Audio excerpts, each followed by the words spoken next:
Hi, I'm Tammy Fortin. I did a little video about a man named Andrew McKinley. I won this award for it. He's a great figure in our community here in San Francisco.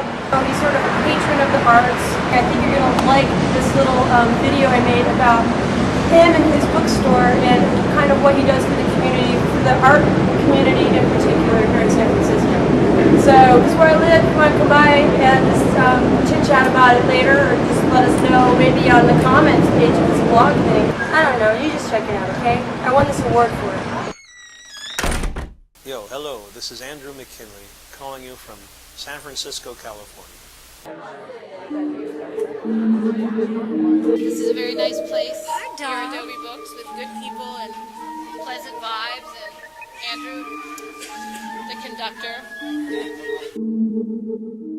I come here like a second home because it's comfortable, the chairs are comfortable. You always feel very welcome right away. It's just like a real, it's an epicenter. So what makes it special? I mean, I think Andrew makes it special, really.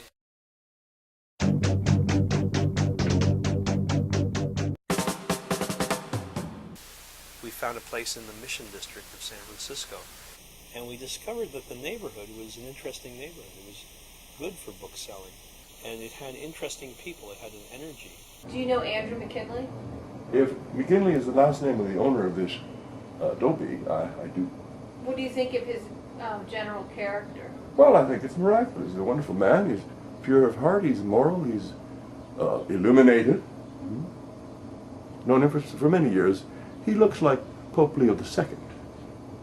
I, of course, am Pope Leo I. People would drink wine and play chess and sit back and talk and stay for hours. It was a scene. We had a lot of artists as customers. I hired a friend from college who was an artist at the time. His name was Tim Moran. And he started showing art in our store. Andrew was a friend of Harvey. What's his name? One of the first artists from early on is Harvey Stafford. He helped bring interesting shows. Harvey knew what was cool, in a way. And I would say he was cool, too. Do you guys remember Raina? Red hair? We were talking about a show, and she says, I want to have a show. It's going to be me in a kiddie pool having a bubble bath. A more serious gallery with Amanda's arrival on the scene. Amanda Eicher from Philadelphia. Amanda, by building a gallery, was able to, make this place more intimate, and we were able to show smaller work in a more profound way. It's kind of a pleasant surprise back there, You don't. It's kind of last that you expect the bathroom to be back there.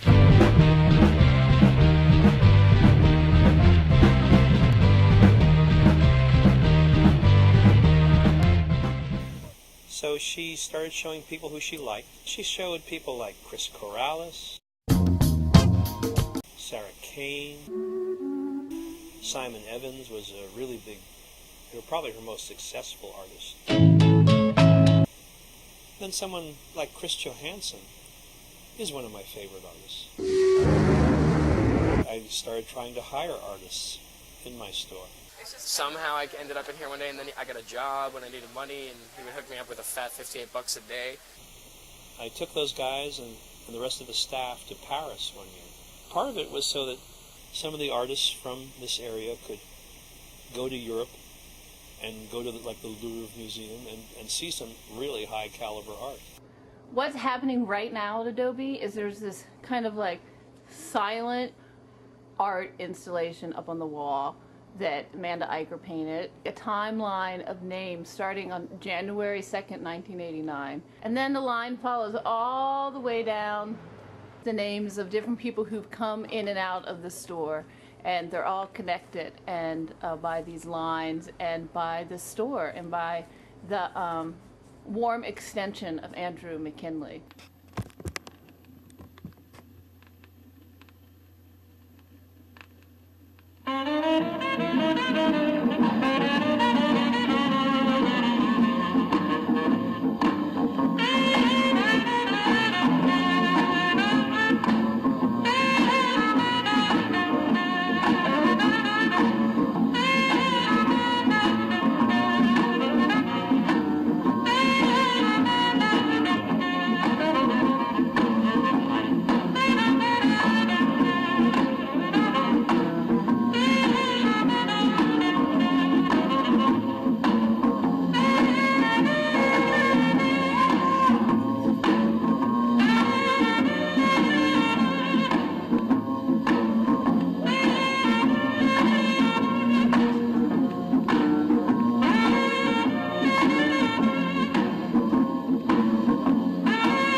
That's the Chris Cobb show, yes.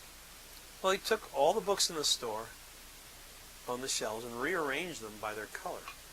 So you had hues of red books, yellow, orange, green, blue. Well, these colors bloom beautifully in the store.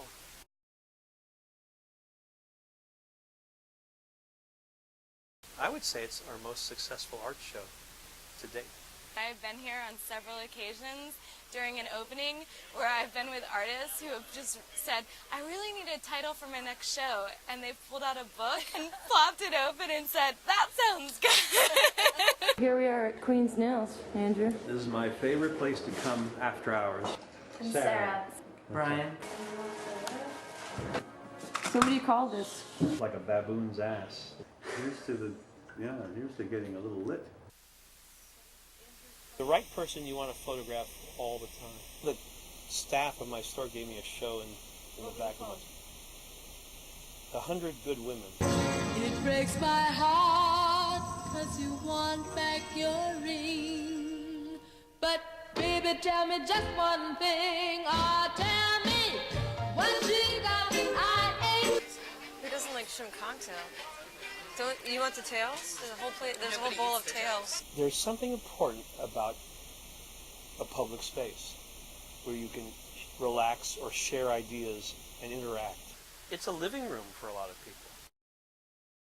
And it allows people of all types to be able to come through without discrimination.